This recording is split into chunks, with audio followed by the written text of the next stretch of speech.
Hello, my name is Eric Burleson, and I'll be presenting on my topic of existentialism and its differences and uses with absurd theater that took place during the period of the early 1950s and its overall importance today. First off, I'll begin by speaking about both topics and why they are similar and different.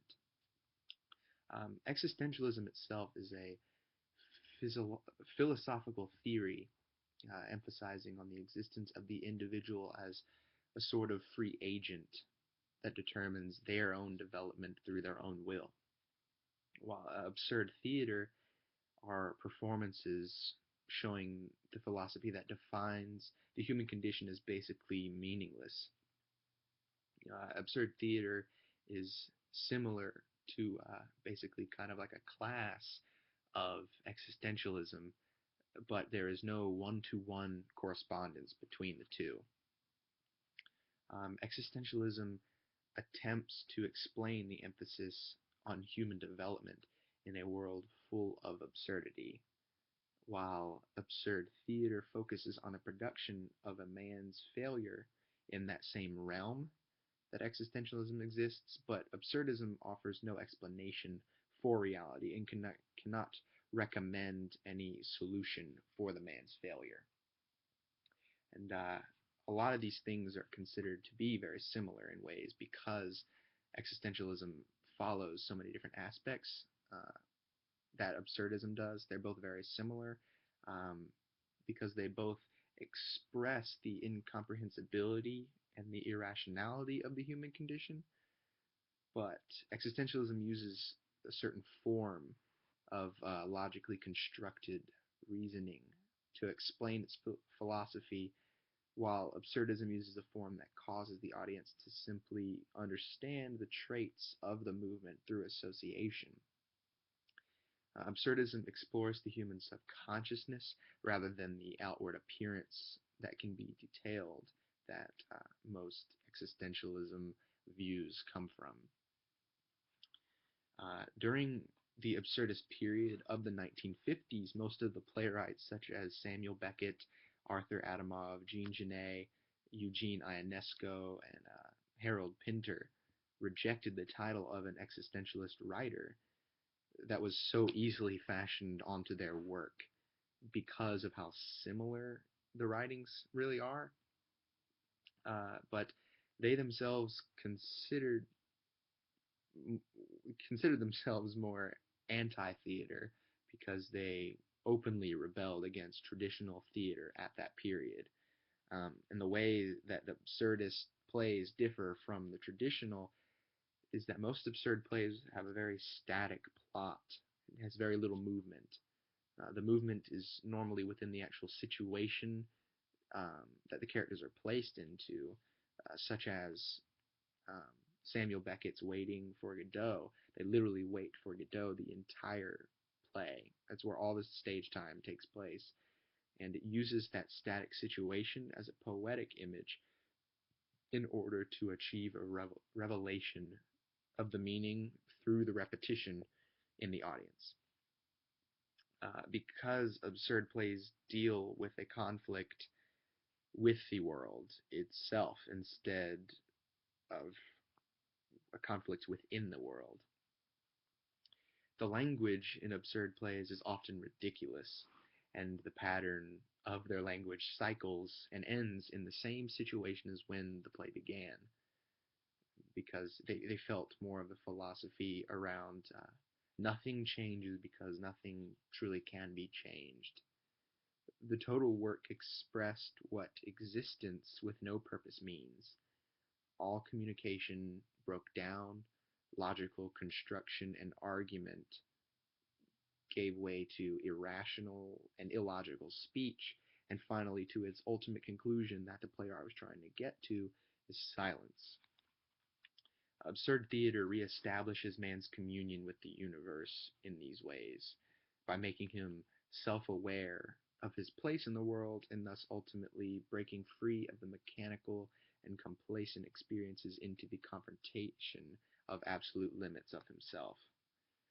Absurdist theater deals with the notion that We know man is indecisive, and his lack of an answer is still technically an answer, but requires and warrants no movement or change. In the end, nothing matters when you control so little in the eyes of the absurdist playwrights, while, on the other hand, existentialism offers a more seemingly optimistic view that as long as you make a decision, life becomes what you make of it. That one gives you so much more control, but it still lets you know that not much can be done, and that's why suicide is technically a large choice within the field of existentialism.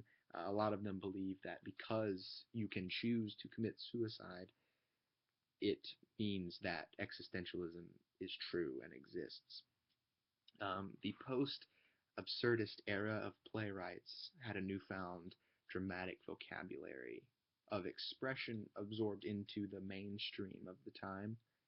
It existed, and that's all it really needed to do to be passed down through and alter the response and approach to the performance, because it hosted such an accurate parable on the human condition that it begged to be touched on.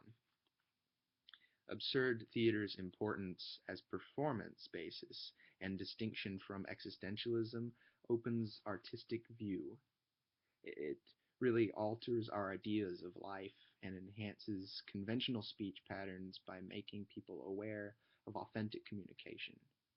Because rationalist thought only deals with the superficial, and nonsense opens a glimpse to the infinite. And now I will be performing a monologue to give more of a sense of how it would be performed on stage with the same views as the absurdist plays. Imagination is how art grows. You don't use a formula to be an artist. There is no right or wrong way to do it. All you need is the courage to leap through the bonds of conformity, because in the end, the only absolute is us. And we only ask why. Why are we here? Why do we live? Why do we die? Push past all the superficial, because humans are going to do whatever they want anyway. So once you learn how to accept that, you'll finally see what everyone's been talking about. Because that's all we have, is to question. To question logic, to question facts, to question the world and everything in it.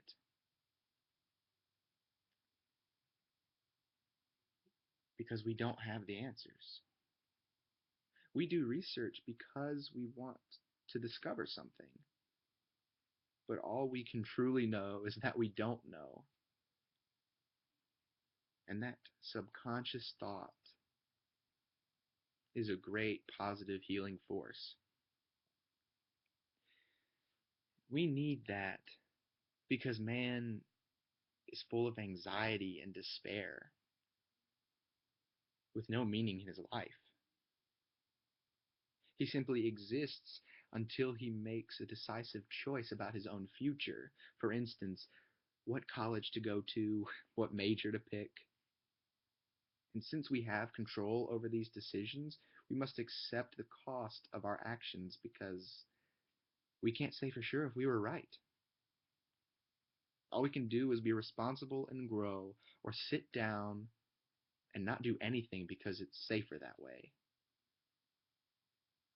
I know this sounds all philosophical, like I'm a guy wandering around some big city spouting off, the world's gotta change, man.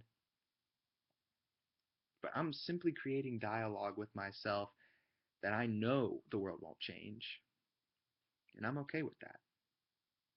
I'll continue being an artist, and you'll continue being whatever it is that you are. And we may never understand each other. But that's the human condition. It's incomprehensible. And I'm okay with that. Thank you.